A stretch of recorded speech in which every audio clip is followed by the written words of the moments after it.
Hey friends, I'm Stephanie here with my co-host Rebecca here at What's the Bible Say? We are super glad that you've joined us today for part 2 of a very important series where we ask the question, do all lives really matter? In our last episode, we looked at What's the Bible Say about where life comes from and does God even really value life? And if you missed our last episode, you'll want to be sure to go back and give a listen. Yes. And ultimately, what we want to do is find out what does the Bible say about it. And in our last episode, we shared several verses about whether life matters or not. And we want to share a few more with you today. So we're going to jump right into it. So Yes. Psalm 100 verse 3 says, "Know ye that the Lord, he is God. It is he that hath made us, and not we ourselves. We are his people and the sheep of his pasture." And then I love this one in Revelation chapter 4, verse 11. It says, "Thou art worthy, O Lord, to receive glory and honor and power. For you have created all things, and for your pleasure they are and were created." Yeah, so there really is no shortage of verses when it comes to telling us that God is the creator and the sustainer of life. But when you think about the act of abortion, which is what we're going to be talking about, we need to remember that, like in Proverbs chapter 6, verses 16 through 19, God gives us a list of things that he hates.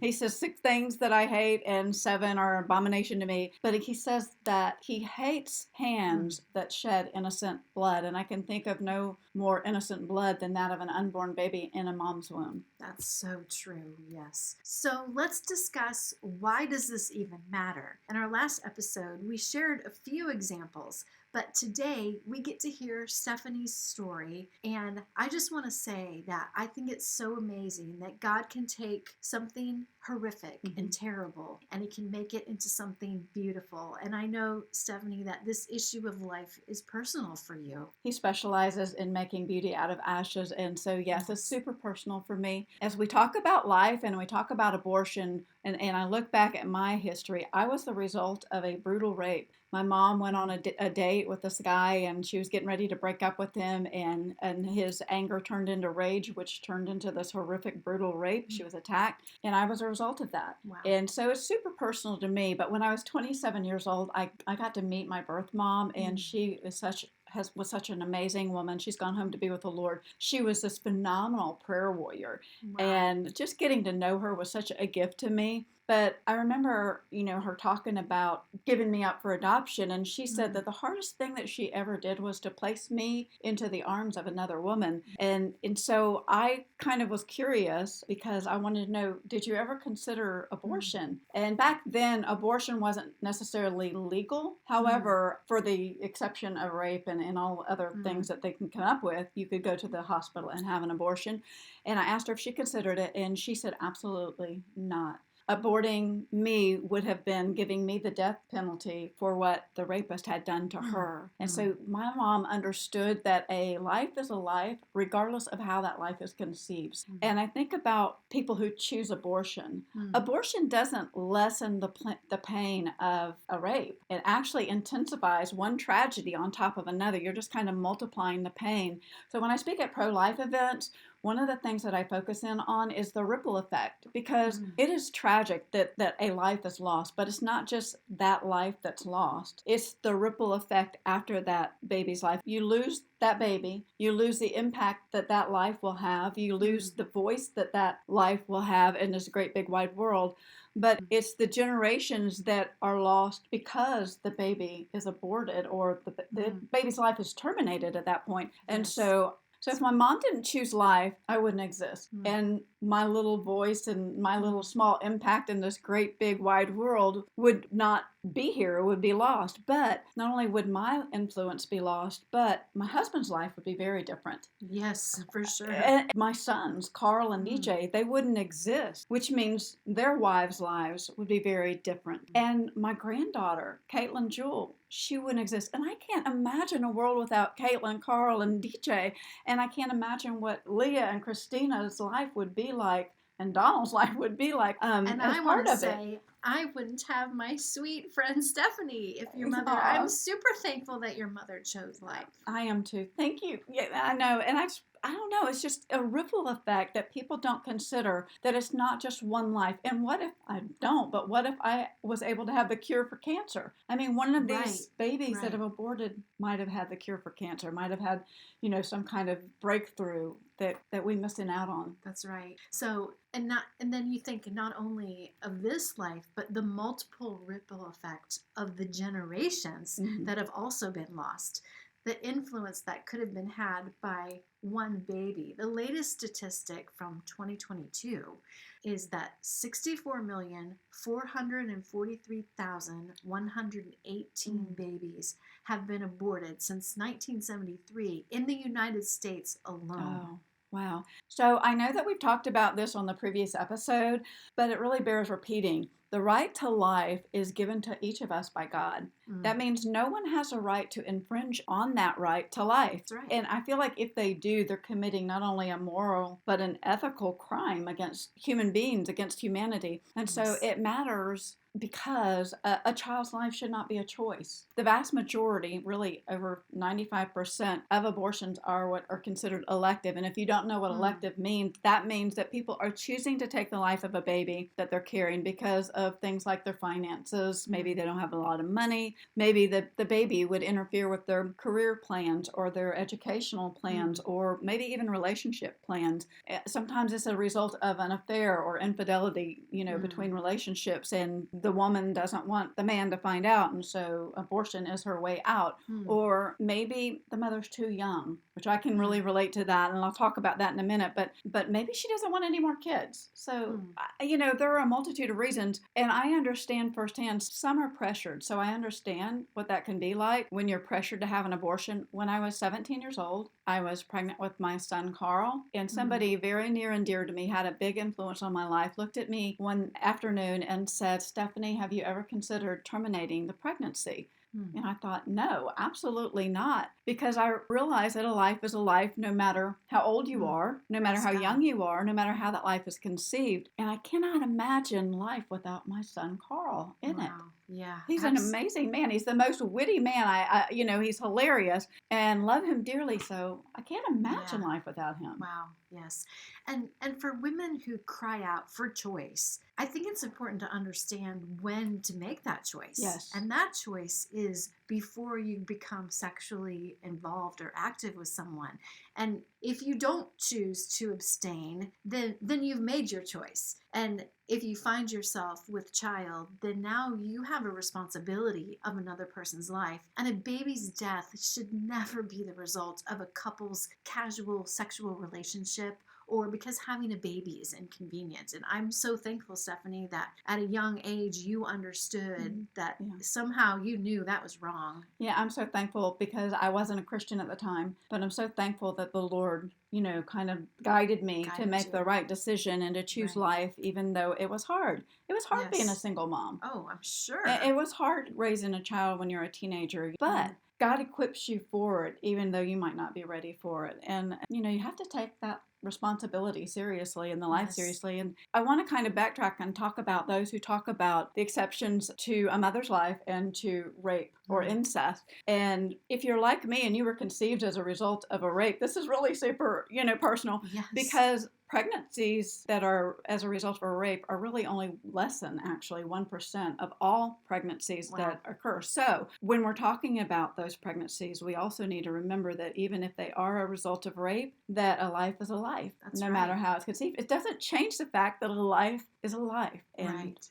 And for every baby that is aborted, there are couples who are desiring to be parents and that are waiting to adopt. yeah, and we can all take responsibility, because rather than promoting abortion and making it easy to take a baby's life, organizations and laws should be really funding and busy about promoting adoption and making it easy for Amen. babies to be adopted and given life in a whole new family, Right, right. So true. And rather than a woman being told that the baby is a blob, I think the medical community is responsible.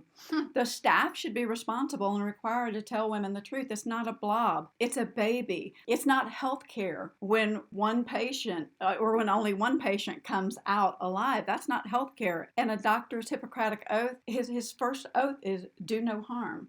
And it's kind of impossible to do no harm when a baby is really killed on purpose. Yes. Inside of a mother's womb during a so-called medical procedure. And is profited from. Oh, yes. And we know it's a money making thing. And I think what is so sad is that so many women live with the guilt of abortion because they believed what some clinician told them in this cold, sterile room about a baby being just a blob. And I just read that a woman who had an abortion like 30 years ago, she was in her 20s, and she lived with the guilt of that for over 30 years. The abortion was heavy on her heart because she believed what they said, but deep down inside, she knew a little bit more than a blob, or a whole lot more than a blob. And I think the church, rather than spurning those who are pregnant and unmarried, the church should reach out and look for that as an opportunity to love on them and to tell them the truth, to share the love of Jesus and the gospel with them, to help them navigate a life-giving choice for that baby, and then to minister to them beyond the birth of the baby. Right, exactly.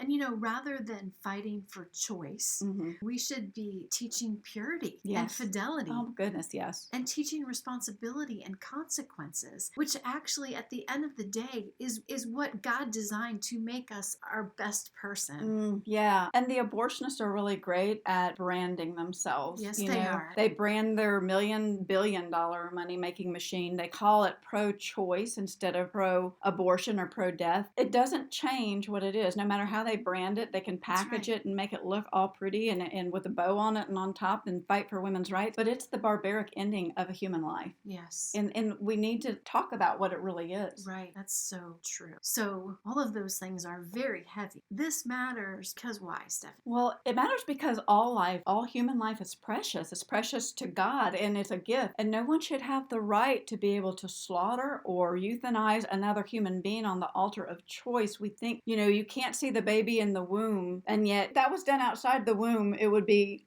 You'd be imprisoned for You'd be in prison for murder. And why is that okay? Just because it's in a different place, a hidden place. Right. Oh, a secret place. Yeah. So how are we going to apply this to our lives? It's such a good question because we can talk about it all day long. Proverbs 24:11-12 says, listen to this.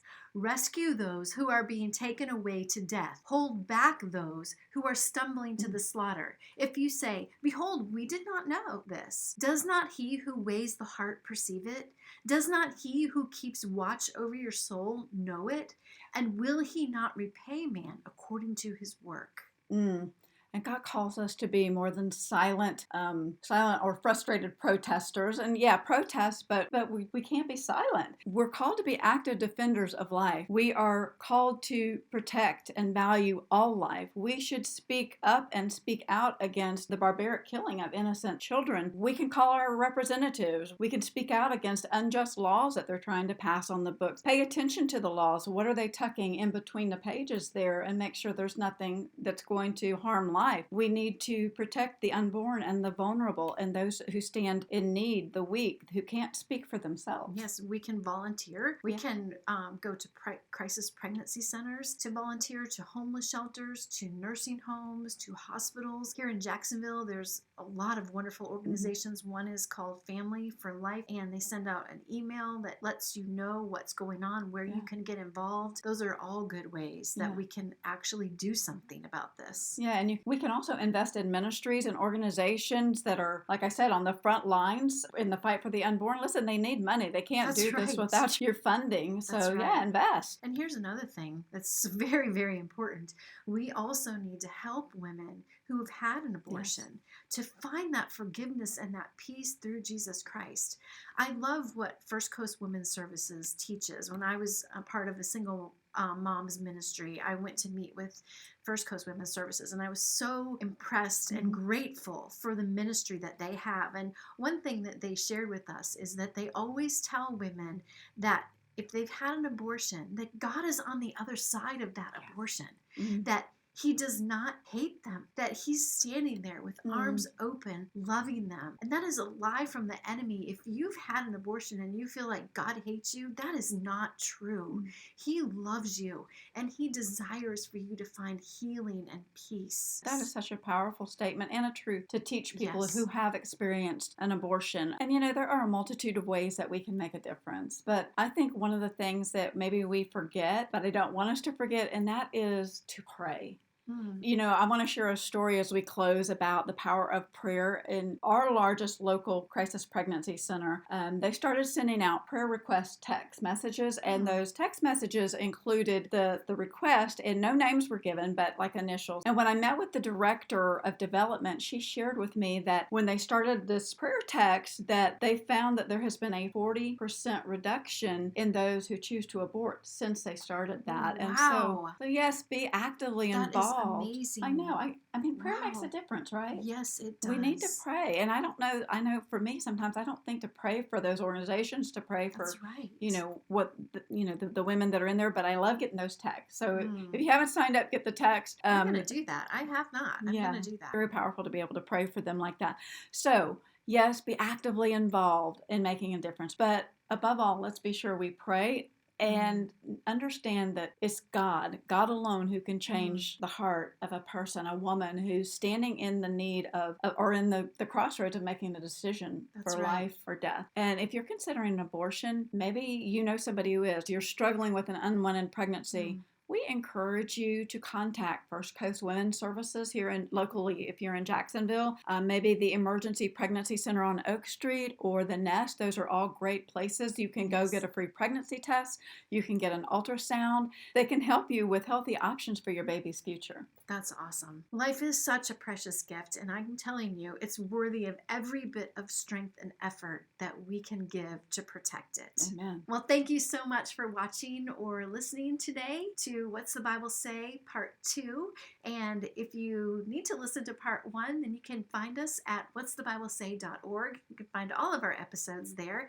We have some free resources for you, and perhaps you know somebody who could really be encouraged by this episode. Then please share it with them. It would be our heart's joy if we were able to encourage someone towards standing for life. So as we go, may you be encouraged to stand for life, because all of life matters, because it matters to God. Until next time.